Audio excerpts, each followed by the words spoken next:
নতুন অসমীয়া ছবি হোমৱৰ্কৰ ট্ৰেইলাৰ মুকলি গুৱাহাটীৰ আইটো চিনেমা গৃহত মুকলি কৰা হয় ট্ৰেইলাৰ অহা 26 ছেপ্টেম্বৰত সমগ্ৰ ভাৰততে মুক্তি হ'ব নতুন অসমীয়া ছবি হোমৱৰ্ক ছবিখন পৰিচালনা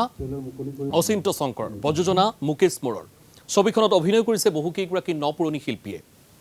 মুখ্য চৰিত্ৰত অভিনয় কৰিছে অভিনেতা দেৱজিৎ মজুমদাৰ গায়ত্ৰী মহন্ত শিশু শিল্পী সূৰ্যাংশং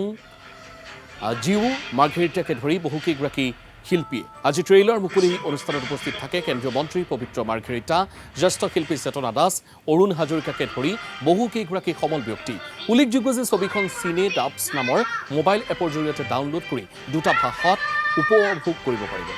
আৰু অসমীয়া আৰু হিন্দী ভাষাত উপলব্ধ হ'ব ছবিখন আদৰি ল'ব বুলি আশাবাদী ছবিখনৰ লগত জড়িত কলাকুশলীসকল অচিন্ত শংকৰৰ পৰিচালনাৰে মুকেশ মোৰ আৰু নিধি মোৰৰ প্ৰযোজনাৰে হোমৱৰ্ক নামৰ নতুন ছবিখন 26 তাৰিখে চিত্ৰগৃহলৈ আহিব আৰু আজি তাৰ ট্ৰেইলাৰ মুকলি হৈছে ইতিমধ্যে আজি এসপ্তাহমানৰ আগে জুবিন গাৰ্গৰ কণ্ঠত তাৰ যিটো প্ৰধান গীত যন্ত্ৰ শীৰ্ষক গীতটি মুক্তি পাই শ্ৰোতা দৰ্শক সমালোচকৰ ভূয়সী প্ৰশংসা লাভ কৰিছে আমি ভাবোঁ ট্ৰেইলাৰটোৱে আৰু বহুত উৎসুকতা সৃষ্টি কৰিব 26 তাৰিখে যিখন ছবি আহিব ছবিখন মই ইতিমধ্যে চাইছোঁৱেই কিছু অংশ ছবিখন কেৱল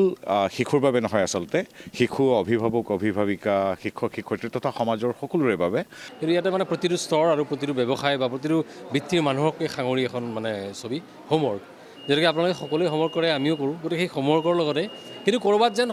ছাত্ৰ ছাত্ৰীৰ কাৰণে হোমৱৰ্কটো বোজা হৈ যেন পৰিছে তো সেই বোজাটোৰ পৰা আমি কেনেকৈ তেওঁলোকক আঁতৰাব পাৰোঁ বা কি কৰিলে বোজা নহ'ব পাৰে তেওঁলোকে সেই আনন্দ মনে কাম কৰিব মানে লাৰ্ণ উইথ ফান যিটো সেই প্ৰচেষ্টাই আমাৰ এই প্ৰচেষ্টা ছবিখন প্ৰায় 14-15 বছৰমান